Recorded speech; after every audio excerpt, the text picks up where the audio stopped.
So, good morning. And this morning I'd like to say a few things about thinking in meditation. It's important not to make thinking an enemy to meditation. It can be a friend. And there are some important distinctions that help that happen. One is to distinguish between thinking and what I call thoughting. A thought is just an individual idea, sentence, image. Thinking is when we leap from one thought to another. When the thoughts build, have a story, we get swept up in the continuity of the theme of the thinking about. And so the prime example of thinking that it's not helpful for meditation is discursive thinking. We're holding a discourse, we're making commentary, we're telling a story, we're having a conversation, reviewing a conversation.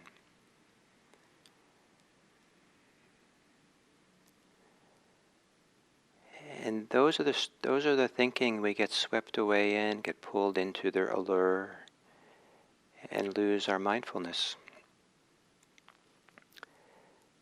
It's possible to have just a thought float up and float away, and not be involved in it. Not feed it with our interest, our concerns, with the authority we give it.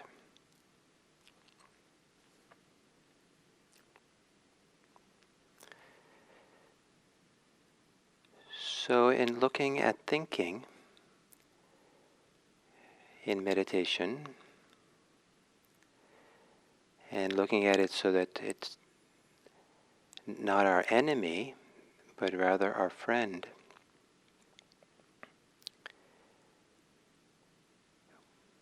the distinction between thinking being what we get caught up in and feed and make a story that continues through time,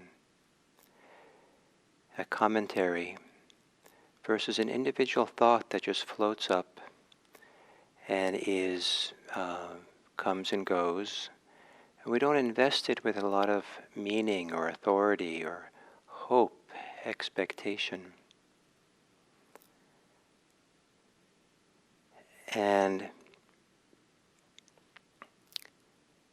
And so some thoughts are actually quite helpful for meditation and for mindfulness. The thoughts of very simple recognition, recognizing that this is an in-breath. The in-breath is long or short, smooth or choppy. Recognizing an exhale. A simple thought like, what is the end of the exhale like? And that opens the awareness to be more present for that. What's the beginning of the inhale like? And so the attention gets a little sharpened in the moment.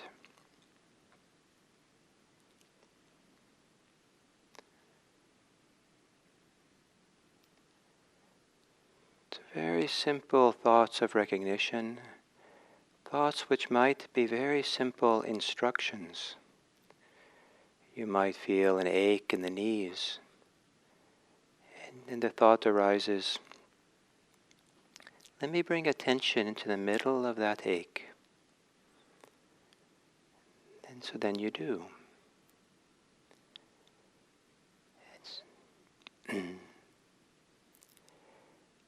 In order to distinguish between these kinds of thinking, it helps also to learn how to observe thinking, to step back and turn around and look thinking right in the eye, to know this is thinking.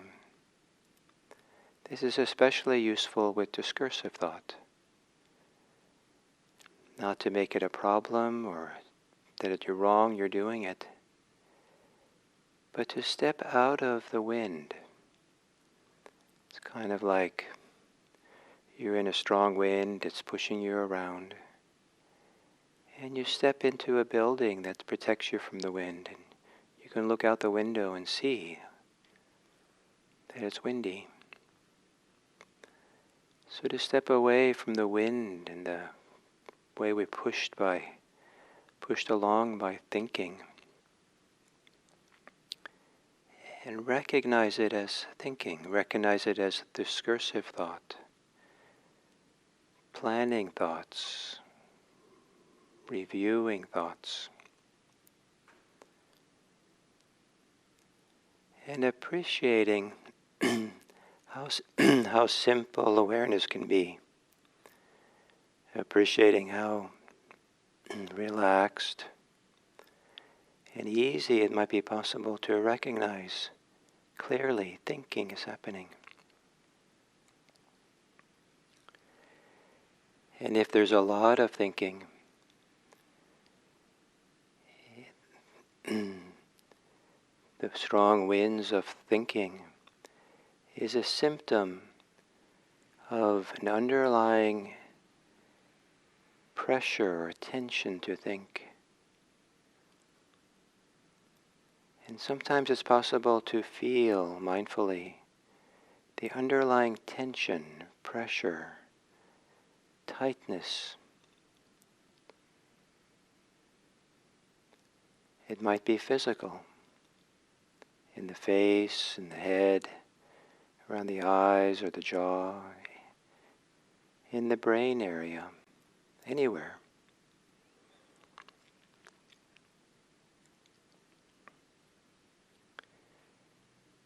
I call this the thinking muscle. And when there's a lot of thinking, see if you can relax the thinking muscle. Relax parts of your body. The more relaxation there is, the less power thinking has. Stronger the less the strength of the wind.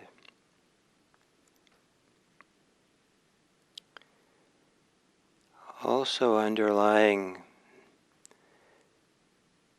strong thinking is often an emotion.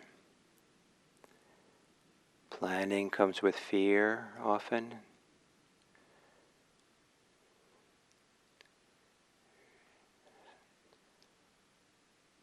There might be sometimes resentment and anger is the fuel. Sometimes desire, excitement about what's happening. And to really step back and look at thinking, sometimes we have to be mindful of the underlying emotion. And that's usually what really needs our attention. That's where the relaxation can happen most deeply.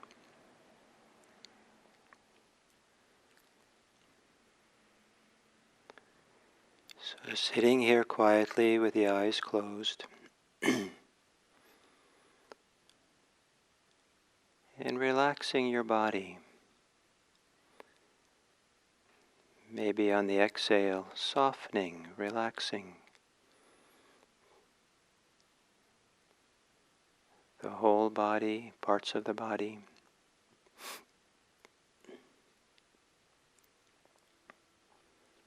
Maybe even having a very simple thought in your mind, very light, no pressure, a thought of relax, it's okay, soften, open.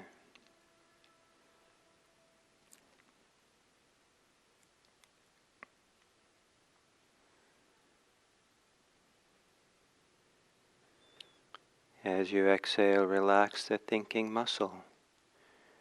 Relax where the pressure is to think. physical tightness, pressure.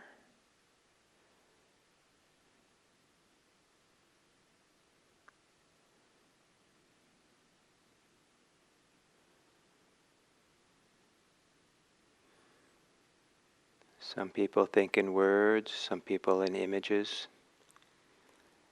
And there might be a location where the inner voice speaks the words, or a location where the image appears.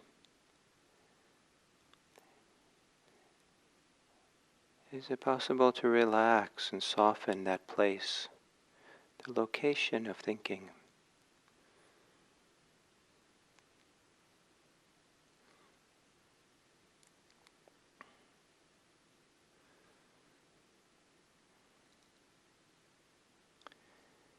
Is it possible to lessen the intensity of thinking, the energy of thinking? Dial down the voice. Slow down the images.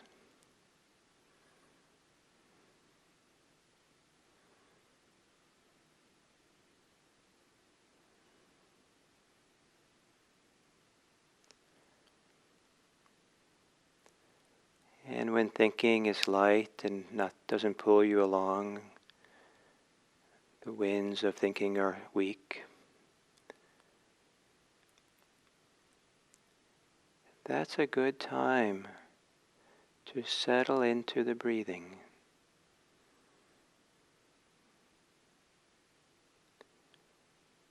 Seeing if you can have continuity of attention.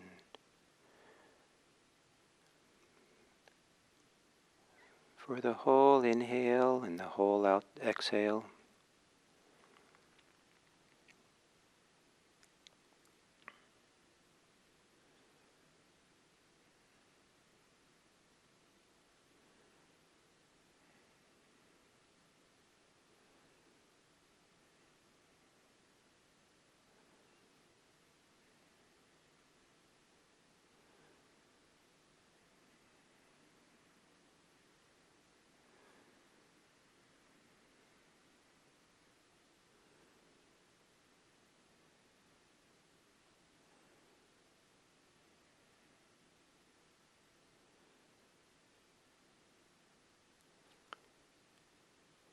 Seeing if attention can be like a thread that you're threading through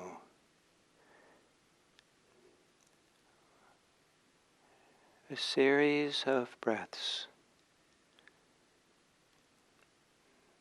weaving through one breath after the other. The thread moves through, stays there, threading our breaths gently, weaving the breaths.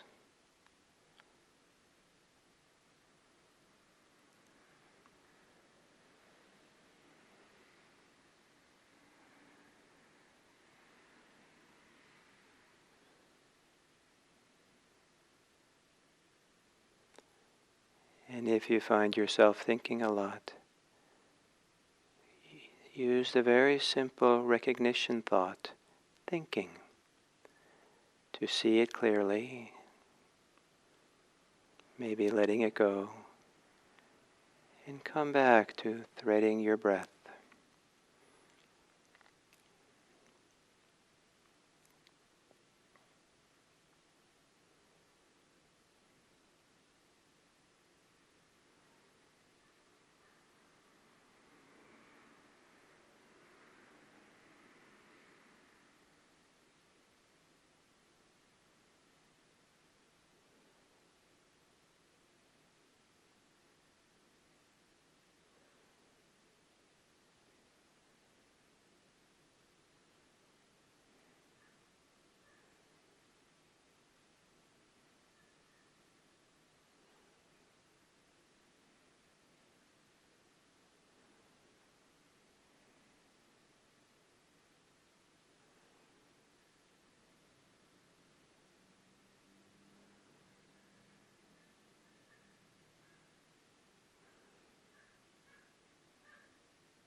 noticing if you're being swept along in the winds of thinking.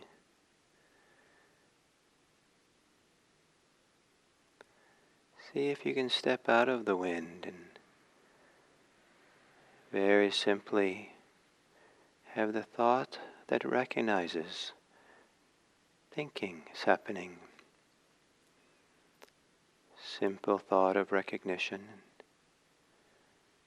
that is out of the wind and has no pressure in it, no tightness.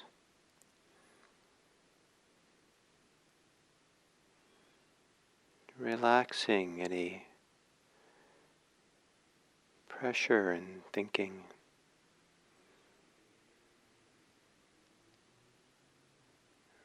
Releasing some of the emotional hold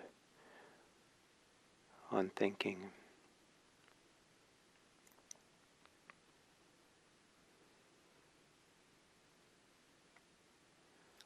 And then have simple thoughts of beginning again with your breathing.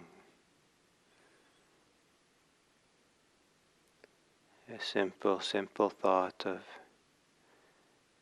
hanging in there, one breath after the other.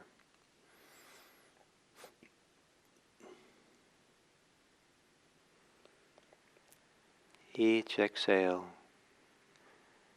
relaxing the thinking muscle, softening the thinking.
And then as we come to the end of the sitting, to recognize that what we think frequently becomes a habit, and also it becomes an influence on us.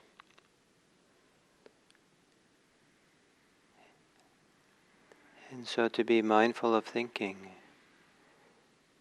gives us the opportunity to break habits, change what influences us.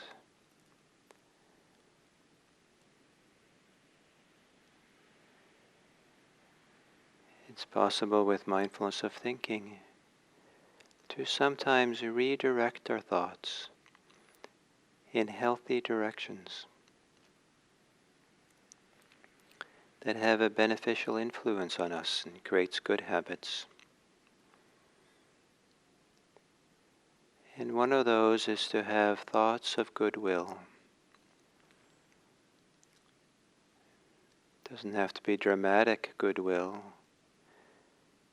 but a simple, ordinary goodwill of friendliness, kindness. And to spend the last little minute of this sitting having thoughts of goodwill.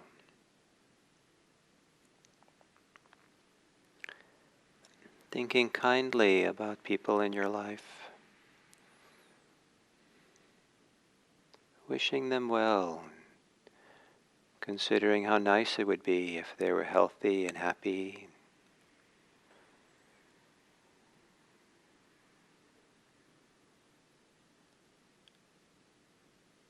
Thinking thoughts of goodwill for yourself.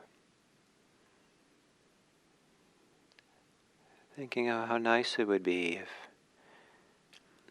you could be well and happy. How nice it would be if you could have enjoyable and refreshing thoughts.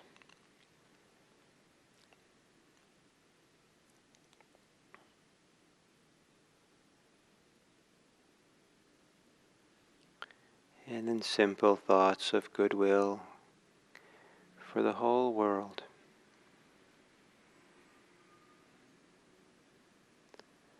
Thinking kindly and friendly thoughts.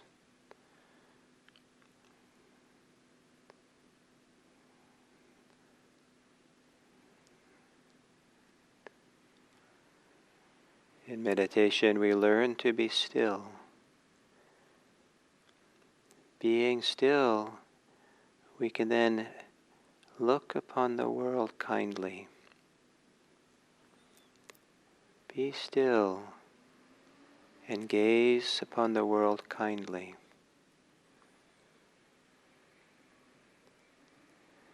May it be that our meditation practice supports us in changing the direction of our thinking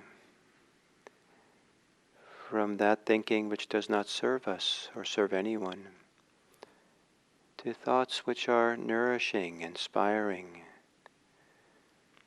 that serve us and serve the world around us. May it become the most natural thing for us to think well of people. First and foremost, to be friendly, have thoughts of friendliness. So it becomes second nature that we first and foremost wish for the happiness and welfare of all beings. May all beings be happy. May all beings be safe. May all beings be free.